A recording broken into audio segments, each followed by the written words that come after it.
Denúncia contra presidente Temer enviada pelo Supremo à Câmara deve ser lida hoje à tarde. Para leitura é preciso quórum de pelo menos 51 deputados. O Ministério Público Federal entra com ação para que ex-juiz Nicolau dos Santos Neto e ex-senador Luiz Estevão devolvam dinheiro desviado das obras do TRT de São Paulo. 3 legendas de Pernambuco são condenadas por descumprir a lei de participação feminina na propaganda eleitoral. Crime na internet. Qual a punição para quem compartilha imagens de pornografia infantil na rede? A tecnologia por trás das tornozeleiras eletrônicas. 25 estados e o Distrito Federal já instalaram o serviço. Essas e outras notícias agora no Jornal da Justiça.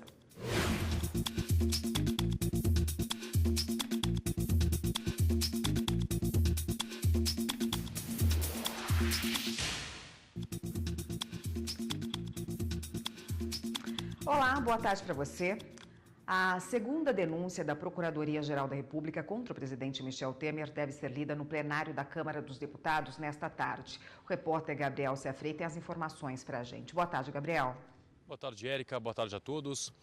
Para que a denúncia seja lida, é necessária a presença de 51 parlamentares no plenário da Câmara dos Deputados. Depois disso, ela será encaminhada à Comissão de Constituição e Justiça. A previsão é de que a denúncia seja entregue, então, à CCJ ainda esta semana. A Procuradoria-Geral da República acusa Michel Temer de organização criminosa e obstrução à justiça. O documento foi encaminhado à Câmara dos Deputados depois que o Supremo Tribunal Federal negou um recurso apresentado pelos advogados de Temer. Érica. Obrigada, Gabriel. Vamos ver agora o passo a passo desse processo na Câmara dos Deputados. O presidente da Câmara, Rodrigo Maia, encaminha o requerimento à Comissão de Constituição e Justiça, a CCJ, e notifica ao presidente Michel Temer que tem até 10 sessões plenárias para a defesa. Depois desse prazo, a CCJ tem até 5 sessões do plenário para se manifestar sobre a acusação. Nesse período, um relator é designado pelo presidente da comissão e deverá apresentar um parecer em que concorda ou não com o pedido de autorização. O parecer da CCJ é incluído na pauta de votação do plenário, na sessão seguinte ao recebimento do relatório pela mesa diretora. Após discussão, o relatório é submetido à votação nominal pela chamada dos deputados. Para ser aprovado, deve ter pelo menos 342 votos, ou seja, 2/3 do total de deputados. 10 promotores do Ministério Público de São Paulo decidiram que não vão assinar um acordo de leniência com o Odebrecht no plano federal para receber provas de que houve pagamento de propinas em obras do metrô, Companhia de Trens Metropolitanos, Dersa e Departamento de Estradas e Rodagem. Os promotores alegam que não endossam o acordo de leniência porque há irregularidades no texto, como a ausência de concordância da Controladoria e Advocacia Geral da União, como prevê a legislação brasileira. A Odebrecht se comprometeu a negociar diretamente com o Ministério Público de São Paulo e chegar a um consenso. O acordo de leniência é uma espécie de delação firmado com empresas e não com pessoas. Ressarcimento bilionário. O Ministério Público Federal em São Paulo entrou com uma ação para que os responsáveis pela construção do Fórum Trabalhista da capital paulista devolvam o dinheiro desviado nas obras. Como não há mais recursos, o pedido de danos morais e materiais é imediato. O pedido é para que o ex-juiz Nicolau dos Santos Neto, o ex-senador Luiz Estevão e o empresário Fábio Monteiro de Barros devolvam mais de R$1 bilhão aos cofres públicos. O dinheiro foi desviado na década de 90 do esquema de corrupção nas obras do Fórum Trabalhista de São Paulo.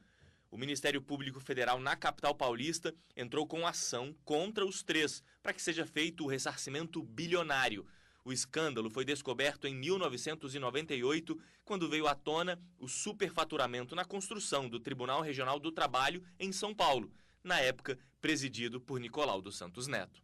Em 2006, os 3 foram condenados. Agora, com a impossibilidade de novos recursos contra a sentença, veio então o pedido de ressarcimento imediato por danos materiais e morais. Ficou comprovada uma série de irregularidades durante a construção. Além do sobrepreço de materiais, pagamentos antecipados e transferências ilícitas para contas bancárias no Brasil e no exterior. Condenados a 26 anos, o ex-senador Luiz Estevão continua preso na penitenciária da Papuda, em Brasília. Já o ex-juiz ganhou liberdade em 2014, na época com 85 anos. Nicolau dos Santos Neto foi beneficiado pelo indulto que concede liberdade a presos com mais de 60 anos que já cumpriram mais de 1/3 da pena e que apresentam problemas de saúde. A Polícia Federal deflagrou a Operação Moneda, de combate à falsificação de dinheiro em São José dos Campos, Guarulhos e São Paulo. 50 policiais cumprem 10 mandados de busca e apreensão, 10 de prisão preventiva e 6 de prisão temporária. As investigações começaram após a denúncia de um homem que vendeu um celular e recebeu R$ 1.100 em cédulas falsas. R$ 200 mil já foram apreendidos e a fábrica onde eles falsificavam o dinheiro, em Mogi das Cruzes, foi fechada. 3 pessoas que trabalhavam no local foram presas. A polícia prendeu outras 9 na Paraíba. Todas vão ficar à disposição da Justiça. Escutas telefônicas realizadas nas investigações da Operação Voucher foram feitas de acordo com a lei. A decisão é do STJ. A operação da Polícia Federal apurou o desvio de recursos públicos no Ministério do Turismo. Segundo o relator do recurso, ministro Rogério Schietti, as escutas tiveram como objetivo identificar os envolvidos e dimensionar um suposto esquema criminoso de desvio de recursos públicos em um programa de capacitação profissional na área do turismo. O curso era realizado por meio de convênio entre o Ministério do Turismo e uma organização sem fins lucrativos do Amapá. O diretor da entidade filantrópica foi acusado de formação de quadrilha e preso durante a operação em 2011. Ele entrou com habeas corpus no STJ junto com outro indiciado na operação. No pedido de liberdade, a defesa dos réus alegou que as escutas não foram realizadas de acordo com a lei e, por isso, não poderiam ser usadas como prova. O ministro Rogério Schietti não aceitou o argumento da defesa. Para o magistrado, o requerimento policial de interceptação telefônica deixou claro que as escutas eram necessárias por existirem indícios importantes de participação dos acusados em crimes punidos com prisão. O ministro destacou que, além da escuta ser lícita, pois foi determinada em decisão judicial fundamentada, a identificação dos demais membros do esquema de desvio de dinheiro só poderia ser feita por meio de escutas telefônicas, uma vez que a atividade criminosa era praticada de forma velada. Essa advogada explica que, desde que sejam solicitadas por uma autoridade judicial, as escutas telefônicas são consideradas legais. Importante destacar que essa autorização telefônica, da interceptação telefônica, ela tem que ser feita pelo órgão judicial competente e mediante um requerimento, seja do Ministério Público ou seja da autoridade judicial. Uma lei do Estado do Rio de Janeiro que prevê o pagamento de auxílio educação a integrantes do Ministério Público é tema de uma ação direta de inconstitucionalidade ajuizada no Supremo. A repórter Carolina Chaves tem os detalhes dessa ação. Boa tarde, Carolina. Boa tarde, Érica. Boa tarde a todos. Olha, a norma fluminense concede auxílio educação de R$ 906,98 para filhos até 24 anos de integrantes do Ministério Público do Estado. Na ação direta de inconstitucionalidade, a Procuradoria-Geral da República pede a suspensão do auxílio por considerar inconstitucional. Para a PGR, como não houve atividade extraordinária, não é possível o pagamento da gratificação, como já decidiu o Supremo Tribunal Federal em outros casos. O relator dessa ação é o ministro Luiz Fux. Érica. Obrigada, Carolina. As tornozeleiras eletrônicas se tornaram uma importante ferramenta para controlar a localização dos presos nos regimes aberto e semiaberto e de pessoas incluídas em medidas cautelares ou protetivas. 25 estados e o Distrito Federal já aplicam a nova tecnologia. A Bahia foi o último estado a receber 50 tornozeleiras eletrônicas como esta. É a primeira remessa de aparelhos que vão fazer o controle de presos submetidos ao regime domiciliar. Ainda serão alugados outros 250 equipamentos. Com isso, o Poder Judiciário pode fazer o controle de presos que cumprem penas alternativas, diminuindo, por exemplo, a superlotação nos presídios baianos. Em todo o país, o novo sistema vai permitir monitorar quase 19 mil pessoas, de acordo com o Departamento Penitenciário Nacional. Algumas delas investigadas na Operação Lava Jato e que cumprem prisão domiciliar. O Distrito Federal também já concluiu a instalação do sistema de monitoramento. Nos próximos dias, a Justiça deve começar a utilizar a nova ferramenta. A princípio, 175 presos dos regimes aberto e semiaberto serão monitorados. E os agentes que trabalham nesta sala, observando aquele telão, vão saber exatamente qual a localização de cada um deles. Os dados que aparecem no telão monitorado 24 horas permitem que os agentes saibam a temperatura do aparelho, a qualidade do sinal, nível de bateria e até a velocidade de deslocamento do monitorado. E a qualquer sinal de rompimento da tornozeleira, os avisos visual e sonoro são acionados. Responsável pela implantação do sistema de monitoramento no Distrito Federal, Rio Grande do Sul e Espírito Santo, o diretor executivo da empresa que fornece as tornozeleiras e o software utilizado para monitorar os presos, afirma que a tecnologia está em constante evolução. Os investimentos já passam de 5 milhões de reais. Nossa tornozeleira é uma das menores do mundo, né? O desenvolvimento é atual. Ela possui 2 chips de celular e um de GPS, coisas que não existem lá fora.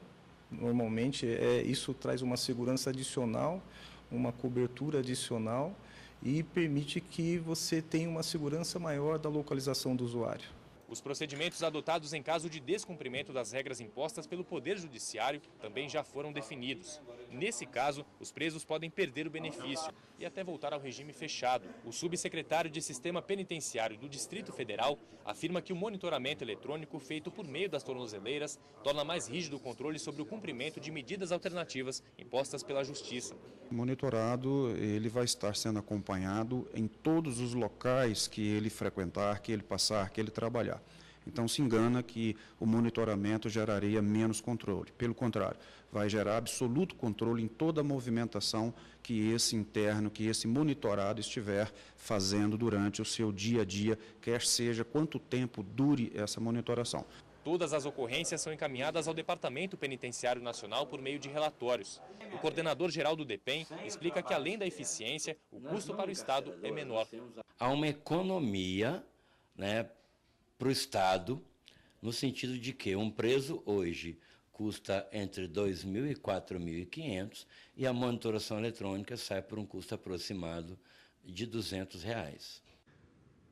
E você vai ver no próximo bloco do Jornal da Justiça. Crime na internet. Qual a punição para quem compartilha imagens de pornografia infantil na rede? Voltamos em instantes.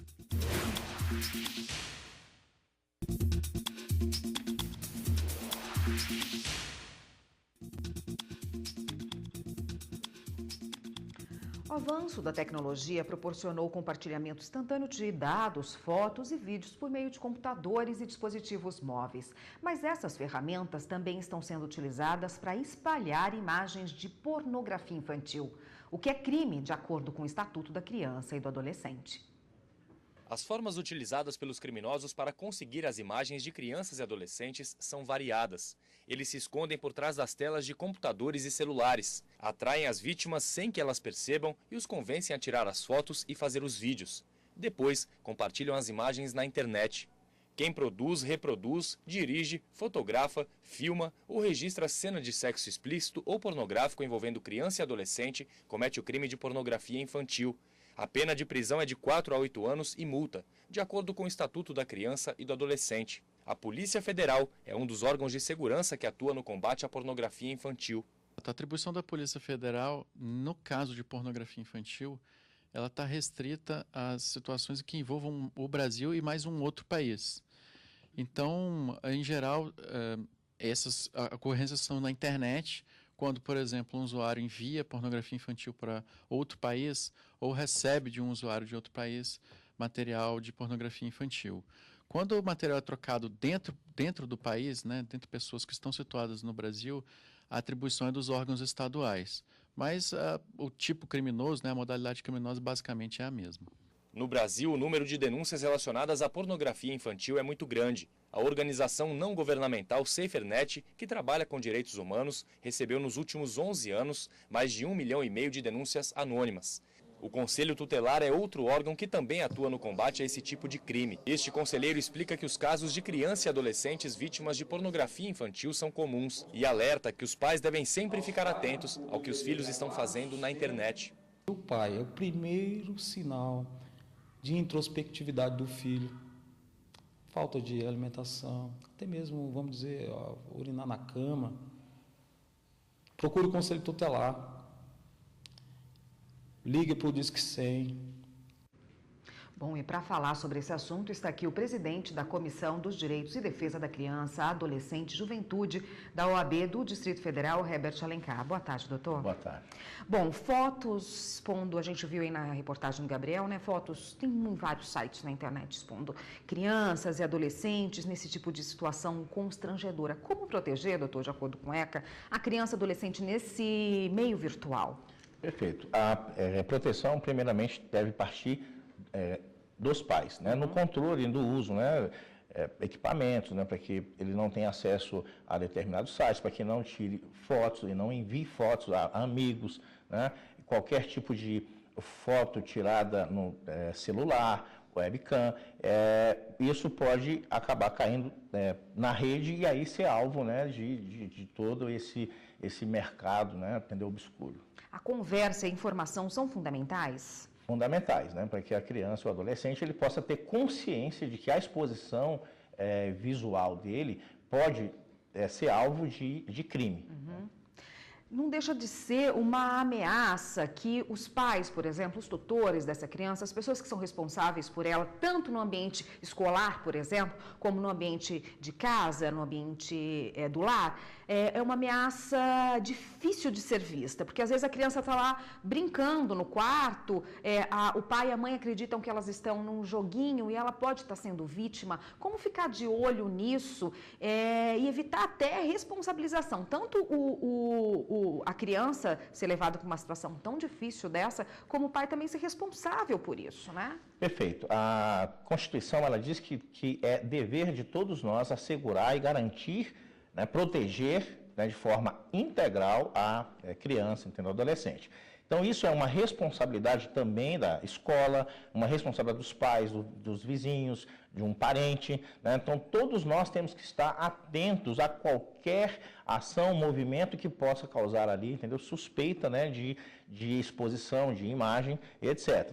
Mediante isso, né, tem que ser feito um trabalho de conscientização, partindo, inclusive, do meio escolar, né? A escola e os pais, né, devem manter os seus filhos informados, né, de que a exposição, inclusive o envio de imagens, né, para outras pessoas, armazenar imagens também assim, também constitui crime. A pessoa que fica ali no dia a dia com a criança também, às vezes uma babá, uma secretária da casa, né, uma empregada doméstica ou um empregado doméstico, ela tem que ficar de olho também, né? Perfeitamente, como eu disse, é um dever de todos nós, não é apenas uma responsabilidade da função que a pessoa exerça, é uma responsabilidade social, é dever de todos nós protegermos. As crianças, né? A gente continua nesse assunto no próximo bloco, só um minutinho, por favor. E você vai ver no próximo bloco do Jornal da Justiça. Justiça condena 3 legendas em Pernambuco pelo descumprimento de lei de participação feminina em propaganda eleitoral dos partidos. A gente volta já já.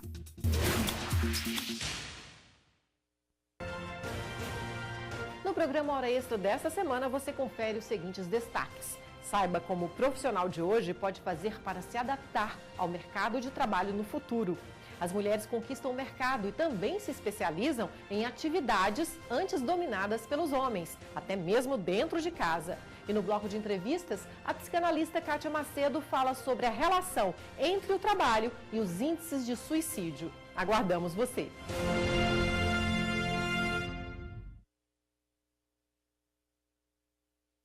Com a lei seca, os brasilienses já sabem os riscos de beber e dirigir e as consequências que essa mistura pode ocasionar.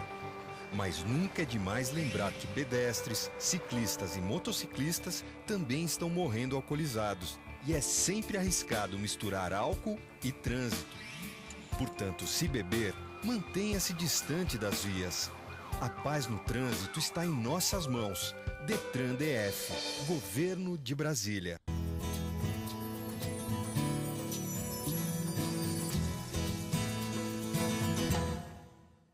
Há cerca de uns 20 anos atrás, quando eu era estudante universitário, eu despertei para a problemática socioambiental, né? Pouco depois disso, eu tive a oportunidade de fazer a minha primeira casinha. E essa casa ela foi totalmente ecológica, uma casa construída com recursos locais, né? Eu usei a terra do próprio terreno, terra crua, a madeira da estrutura é toda retirada lá, né? São plantas do cerrado, criteriosamente retiradas. Essa casa ela guarda a água da chuva, ela trata o seu próprio esgoto, né? Eu resolvi fundar uma associação sem fins lucrativos para replicar e difundir essa ciência que é a permacultura e essas técnicas, né? Eu sou o Cláudio Jacinto e esse é o meu jeito de viver melhor.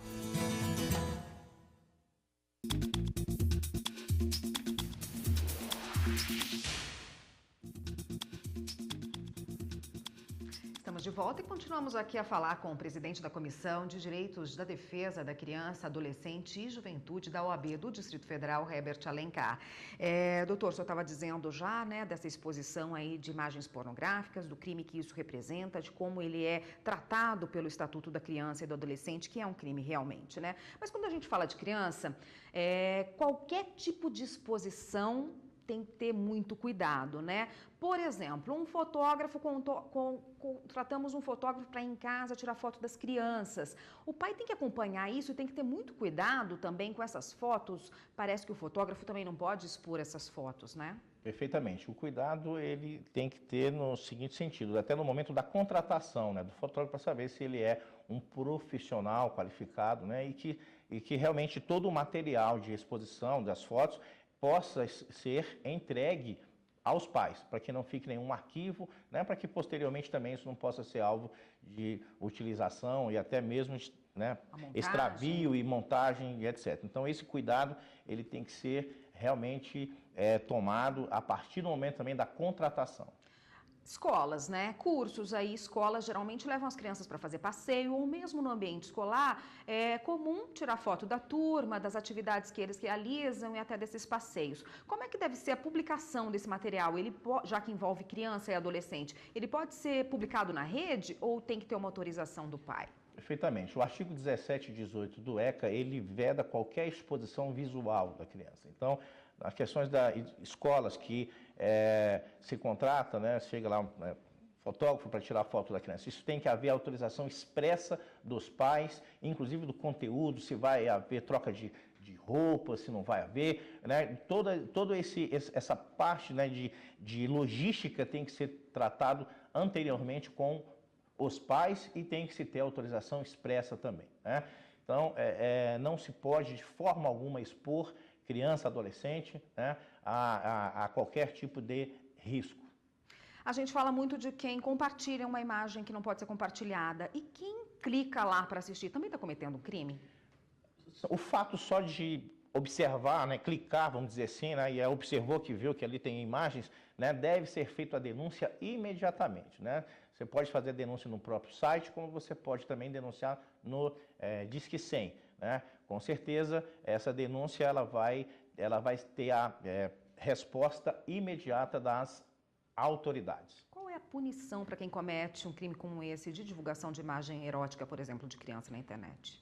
Pode chegar de 4 a 12 a 16 anos, dependendo do processo, né, de todo o processo e de como isso se deu, dessa exposição, né, como adquiriu e aí um conjunto de demais condutas que são somados no Estatuto da Criança e Adolescente e o Código Penal.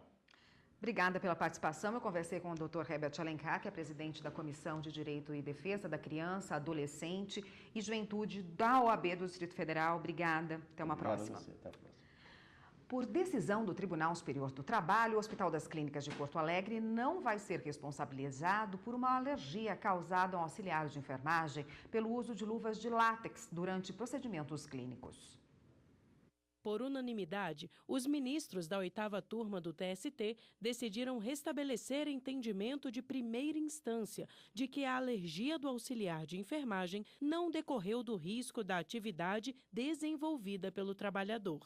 Na reclamação trabalhista, o auxiliar havia pedido indenização por danos morais e estéticos. Ele disse que precisou se ausentar diversas vezes do trabalho por conta de uma alergia que causava grandes fissuras em todos os dedos das mãos, o que impossibilitava o auxiliar de utilizar luvas. Por conta disso, ele ficava exposto ao risco de contaminação por micro-organismos. Em defesa, o hospital argumentou que a alergia surgiu após mais de 15 anos do início do contrato de trabalho, o que demonstra que não havia relação entre a atividade profissional e o problema de saúde. A defesa do hospital chegou a ser aceita em primeira instância, mas o Tribunal Regional do Trabalho do Rio Grande do Sul condenou a instituição a pagar o total de R$25 mil de indenizações ao auxiliar, por entender que ficaram comprovados o dano e o nexo causal. Assim, o regional aplicou a teoria da responsabilidade objetiva, quando não é necessário comprovar a culpa, uma vez que a atividade profissional desempenhada gera risco por si só. O caso, então, chegou à 8ª turma do TST e a relatora do recurso do hospital contra a condenação, ministra Cristina Peduzzi, observou que só é possível cogitar a incidência da teoria do risco, que resultaria na responsabilização do hospital quando a lesão tiver relação direta com a exposição a agentes danosos, como no caso de contágio de doença grave. A ministra destacou ainda que não ficou configurada a culpa do hospital pela alergia desenvolvida pelo auxiliar de enfermagem. Por conta disso, o pagamento da indenização foi afastado. De acordo com o Ministério Público Eleitoral, os partidos políticos não estão dando o espaço que deveriam para a participação das mulheres na propaganda eleitoral. Em Pernambuco, o MPE conseguiu a punição de 3 legendas pelo descumprimento da lei. O mesmo aconteceu em outros estados. Elas são maioria no Brasil. Mesmo assim, nem sempre são representadas como deveriam.